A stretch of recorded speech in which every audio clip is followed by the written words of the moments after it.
I'm Jordan Raynor, and this is the Word Before Work.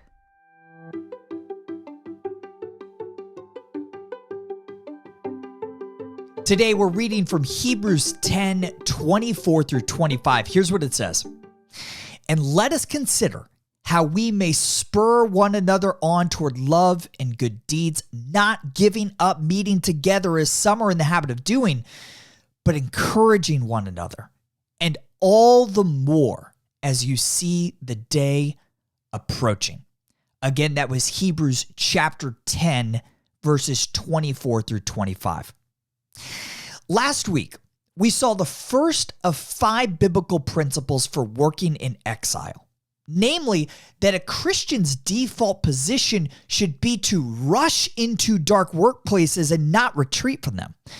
This is in line with Jesus' prayer in John 17:15 through 18, when he asked the Father to send his followers into the world.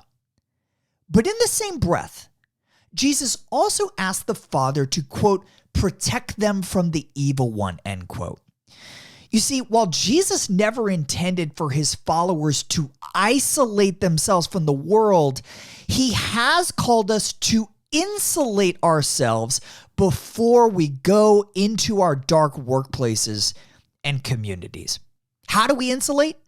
Through study of God's word, see John 17:17, and through Christian community. That's what the writer of Hebrews is urging us to do in today's passage, that we insulate ourselves by, quote, not giving up meeting together, end quote, with other believers. That brings us to our second biblical principle for those of us working in exile. Here it is, principle number 2. Christians are not called to isolate from unbelievers, but we are called to insulate ourselves through study of God's word and through regular Christian community. Now, I'm going to assume you're already in God's word on a regular basis.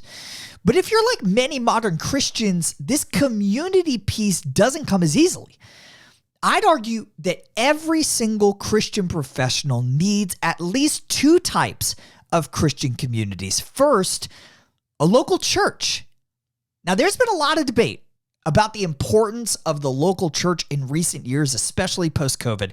Personally, I can't get around the very strong biblical case for committing to a local body of believers.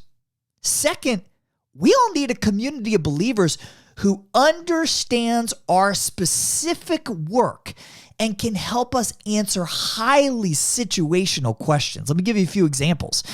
Maybe you're wondering, hey, should I agree to my client's request to use pictures of homosexual couples in our marketing campaigns? Maybe you're asking, hey, how can I push back on my boss's vision for a new product that's going to exploit the poor? Or maybe you're wondering, how do I go about firing a client for the way that they treat my team? These are tough questions. Where can you find a group to help you answer those questions? Well, let me tell you this. If you work at a large company, I would encourage you to consider joining or even starting a Christian or interfaith employee resource group, or ERG. If you're curious to learn more about how those groups work and why they're so effective, check out my interview with the leaders of Amazon's and PayPal's faith-based groups on the Mere Christians podcast. Now, if you don't work at a large company, but you still long to insulate yourself with the community of Christians who share your vocation, consider joining the Word Before Work community led by yours truly that you can learn more about at jordanraynor.com. If you want to serve as a faithful ambassador for Christ in your post-Christian workplace, being in Christian community is, in my opinion, non-negotiable. So I'd encourage you to find one and get plugged into one today.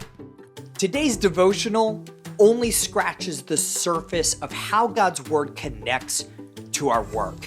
If you want to go deeper, sign up for my free 20-day devotional called The Word Before Work Foundations at twbwfoundations.com. These email devotionals are designed to help you gain a rich understanding of the biblical narrative of work, how exactly your work matters for eternity, and what those truths mean for how we ought to work today. Sign up right now, again, totally free at twbwfoundations.com.